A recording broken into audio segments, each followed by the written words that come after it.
কোনো মানুষ যদি ইমানের সাথে রোজা রাখে, ইহতিসাবের সাথে, ইখলাস এবং লিল্লাহিয়াতের সাথে, আল্লাহ রাব্বুল আলামিন তার রোজা রাখার বদৌলতে তার অতীতের সমস্ত গুনাহ খাতাগুলোকে মাফ করে দেন।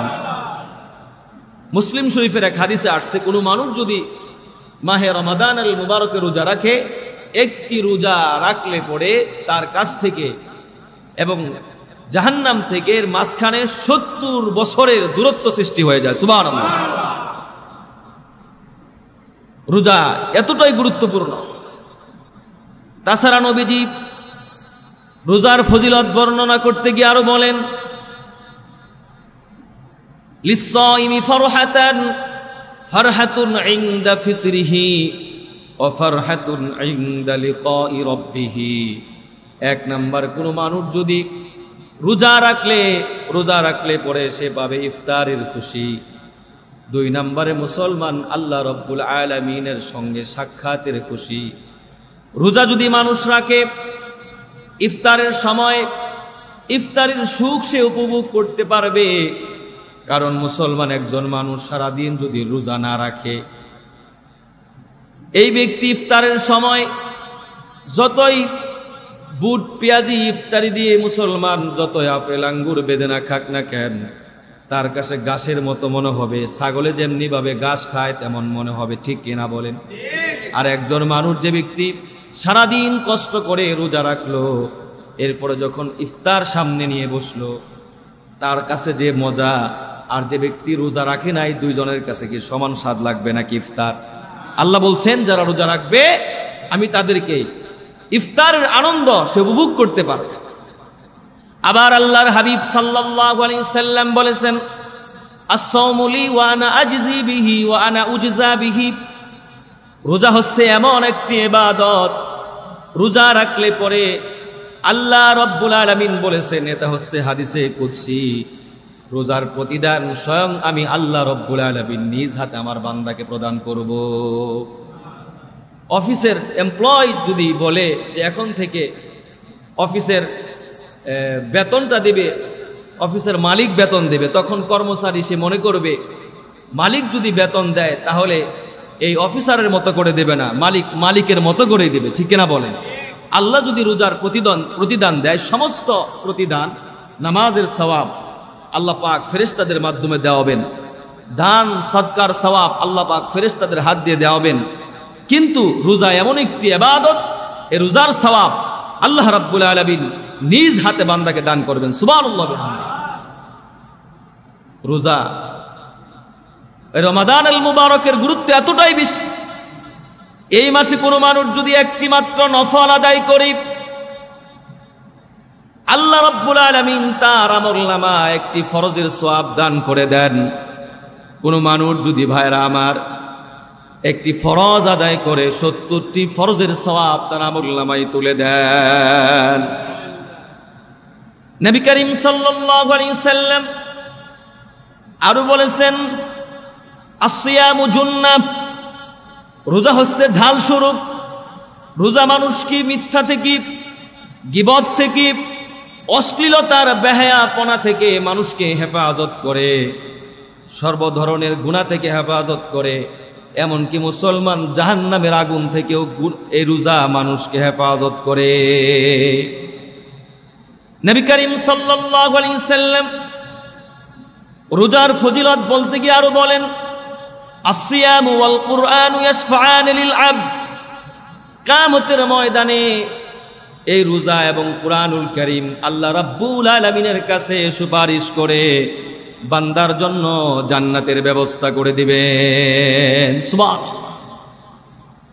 শুধু তাই নয়, হাদিস শরীফে আসছে, কোন মানুষ যদি রোজা রাখে, আল্লাহ রাব্বুল আলামিন তাকে বিনা হিসাবে আল্লাহ পাক জান্নাত দান করবেন। ওই লোকটা যে জান্নাতে যাবে, নরমাল দরজা দিয়ে সে জান্নাতে প্রবেশ করবে না, রাইয়ান নামক দরজা দিয়ে রোজাদার ব্যক্তিকে আল্লাহ রাব্বুল আলামিন জান্নাতে প্রবেশ করাবেন। সুবহানাল্লাহ বললেন না? হাদিস শরীফে আসছে, কোনো মানুষ যদি মাহে রমাদান আল মুবারকে রোজা রাখে, সর্বোপরি আল্লাহ পাক তাকে দান করবেন দুনিয়া এবং আখিরাতের কল্যাণ, তাকওয়া নামক মহান দৌলত আল্লাহ পাক তাকে দান করে দিবে। তাকওয়ার প্রদীপ তার অন্তরে প্রজ্বলিত হবে। রোজা রাখলে পরে আল্লাহর ভয় তার অন্তরে ঢুকিয়ে দিবেন কে? আল্লাহ পাক। হাসরের ময়দানে পিপাসার কারণে মানুষ যখন ছটফট করতে থাকবে, রোজাদার ব্যক্তিকে আল্লাহর হাবিব রাহমাতুল লিল আলামিন নিজ হাতে তিনি হাউজে কাউসারের পানি পান করাবেন। সুবহানাল্লাহ। শুধু তাই নয় ভাইয়েরা আমার, রোজাদার ব্যক্তি যখন ইন্তেকাল করবে, জান্নাতের ভিতরে যখন ওই লোকটা চলে যাবে, জান্নাতের ভিতরে যখন সে হুর গিলমানদের সঙ্গে কথা বলবে, আল্লাহ রাব্বুল আলামিন তার জবান দিয়ে আলাদা একটা পারফিউম সুঘ্রাণ বের করে দিবেন, যে সুঘ্রাণের কারণে গোটা জান্নাত গোটা জান্নাত সুগন্ধে সুবাসিত হয়ে যাবে। সুবহানাল্লাহ পড়েন। এই জন্য রোজা রাখবো তো ইনশাআল্লাহ আমরা। দুনিয়াতে মানুষ চাকরি করে কেন? এক নম্বরে চাকরি করে, চাকরি যদি না করি মানুষের কাছে তো হাত পাততে হবে আমার, ঠিক কিনা বলেন? অভাবের ভয়ে। দুই নাম্বার, চাকরি যদি আমি করি তাহলে দুনিয়াতে সুখ স্বাচ্ছন্দ্যে হর্ষে আনন্দে সন্তানাদি নিয়ে পরিবার নিয়ে আমি ভালো করে চলতে পারবো। এই জন্যই তো মানুষ চাকরি করে, ঠিক কিনা? দুনিয়া তো আমরা বুঝলাম। ভাইরা আমার, রোজা এমন একটা ইবাদত, কোনো মানুষ যদি রোজা রাখে, এক নম্বরে মানুষ রোজা রাখলে পরে জাহান্নামের আগুন থেকে আল্লাহ পাক তাকে মুক্তি দান করবেন, তার ভিতরে জাহান্নামের কোনো ভয় থাকবে না। দুই নম্বরে আল্লাহ রাব্বুল আলামিন যে ব্যক্তি রোজা রাখবে জান্নাতুল ফেরদাউস তাকে দান করে দিবে। এই জন্য রোজা রাখবো তো ইনশাআল্লাহ ইখলাসের সাথে রাখতে হবে, লিল্লাহিয়াতের সাথে আমাদের রোজা রাখতে হবে। প্রিয় ভাইরা আমার, 1994 খ্রিস্টাব্দে মরক্কোর একটা গবেষণাগারে গবেষণা হলো, সেখানে চিকিৎসা সংক্রান্ত একটা কনফারেন্স হলো, চিকিৎসা সংক্রান্ত স্বাস্থ্য সম্পর্কিত একটি কনফারেন্স হয়েছে। মানুষ কিভাবে ভালো থাকবে, সুস্থ থাকবে, সেখানে 50 জন মানুষ তাদের গবেষণাপত্র দিয়ে দিয়েছে যে কিভাবে মানুষ সুস্থ থাকবে। সিয়ামের শারীরিক উপকারিতা নিয়ে সেখানে আলোচনা হয়েছিল। একজন মানুষ কিভাবে সুস্থ থাকবে এবং রোজার উপকারিতা কি, শারীরিকভাবে মানুষ কিভাবে সুস্থ থাকবে, রোজা রাখলে পরে মানুষ কতটুকু ভালো থাকে, সে নিয়ে গবেষণা হয়। এই গবেষণার ভিতরে সেখানে অনেকগুলো তথ্য ভেসে আসছে। রোজা রাখলে পরে এক নম্বরে শারীরিক যে উপকার হয়, পরকালীন তো উপকার আছেই। এক নম্বরে রোজা রাখলে পরে মানুষের ওয়েট কমে, ওজন কমে। আমরা তো এখন বেশি খাই, খাওয়ার কারণে ডাক্তারের কাছে যেতে হয় ওজন কমানোর জন্য। কত ডাক্তারের পিছনে আমরা ঘুরি, ঠিক কিনা বলেন? কিন্তু কোনো মানুষ যদি রোজা রাখে, আল্লাহ রাব্বুল আলামিন তার স্বাস্থ্যটাকে কন্ট্রোলে এনে দেবেন। আমাদের বাংলাদেশের একজন ডাক্তার আছে, ডাক্তার জাহাঙ্গীর কবির, মুসলমান। ওনার কাছে কোনো মানুষ যদি যায় আমার নানাবিধ সমস্যা, ওনার কাছে গিয়ে কোনো মানুষ যদি বলে আমার সন্তান হয় না, কিডনিতে সমস্যা, পেট ব্যথা করে, ওনার একই কথা, রোজা রাখেন কি রাখেন? উনি সমস্ত রোগের প্রতিষেধক দেন রোজা দিয়ে। সুবহানাল্লাহ বললেন না? রোজা কতটুকু শারীরিক উপকার নিয়ে আসে। কোনো মানুষ যদি যায়, ডক্টর সাহেব আমি তো বেশি মোটা হয়ে গেছি, স্থূল হয়ে গেছে, আমার ওয়েট কমাতে হবে, উনি বলেন রোজা রাখেন। শুধু তাই নয়, মানুষের যে ডায়াবেটিস আছে, এই ডায়াবেটিসটা নিয়ন্ত্রণে থাকে। ভাইয়েরা আমার, ব্লাড সার্কুলেশন ভালো থাকে। এই জন্য অনেক মুসলমান, কোনো মানুষ যদি রোজা রাখে তাহলে কি হয়, শারীরিক আরো যে উপকার সাধন হয়। মানুষের ভিতরে এক ধরনের ক্ষতিকারক টক্সিন আছে, কোনো মানুষ যদি রোজা রাখে এই ক্ষতিকারক টক্সিনগুলো তার দেহের ভিতর থেকে দূর করে দেন কে? আল্লাহ পাক।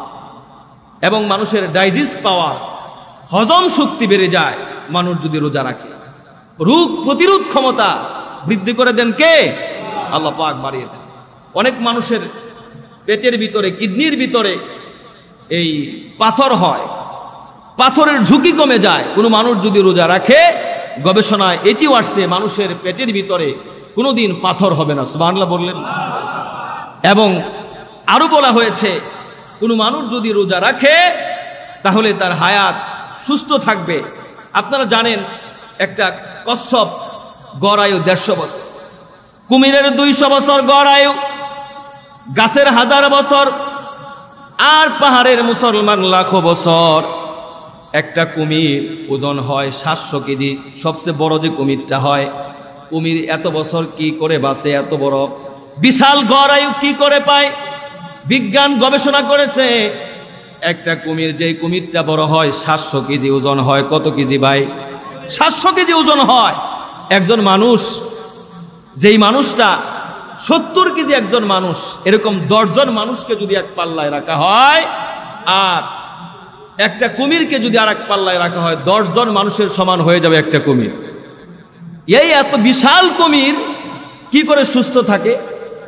গবেষকরা বলেছেন যে একটা কুমির এজন্যই সুস্থ থাকে, প্রতিদিন এত বিশাল বৃহদাকারের এত ওয়েটফুল থাকা সত্ত্বেও একটা কুমির দৈনিক খাবার গ্রহণ করে 700 গ্রাম।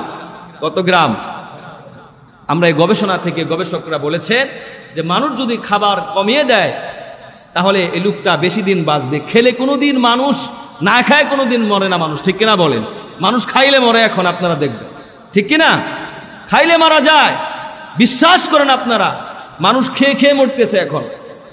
এই জন্য যারা এই রমাদান আল মুবারকে গুমটা হোটেল যারা আমরা দিয়েছি, অনেক হোটেল আছে না নাই পর্দা করতেছে, অনেক পুরুষরাও পর্দা করবে এখন। আল্লাহ পাক এই সমস্ত ব্যবসায়ীদেরকে হেফাজত করেন, পড়ুন আমিন। অনেক হোটেলের ভিতরে আপনারা দেখবেন লাল নিশানা সেখানে টানানো আছে। লাল নিশানা মানে কি? এটা তো গ্রিন, কি সিগন্যাল দিতেছে ভাই? এই সমস্যা আছে এখানে, ঠিক রেড সিগন্যাল না ভাই?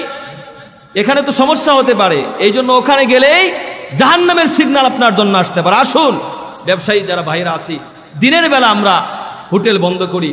আমি 3 দিন আগে ছিলাম রংপুরে, 3-4 দিন আগে আসরের নামাজের পরে রংপুর শহরে দেখলাম একটা মিছিল হচ্ছে। অনেক মানুষ, সেই মিছিল সামনে অনেক উলামা একরাম, পিছনে অনেক আম জনতা মিছিল করতেছে যে মাহে রমাদান আল মুবারকের পবিত্রতা রক্ষা করো, দিনের বেলা হোটেল বন্ধ করো, অশ্লীলতা বন্ধ করো। সুবহানাল্লাহ বললেন না? কত সুন্দর স্লোগান। আমি অনেকক্ষণ দাঁড়িয়ে রইলাম, সেই স্লোগান দেখলাম। অনেক মানুষ, আসলে এভাবে প্রতিবাদ করা উচিত, প্রটেস্ট করা উচিত। তাহলেই আমাদের সমাজের মানুষের ভিতরে ইসলামের সেন্টিমেন্ট ঢুকে যাবে, ইসলামের প্রতি তাদের আকর্ষণ ঢুকে যাবে, ঠিক কিনা বলেন ভাইরা আমার?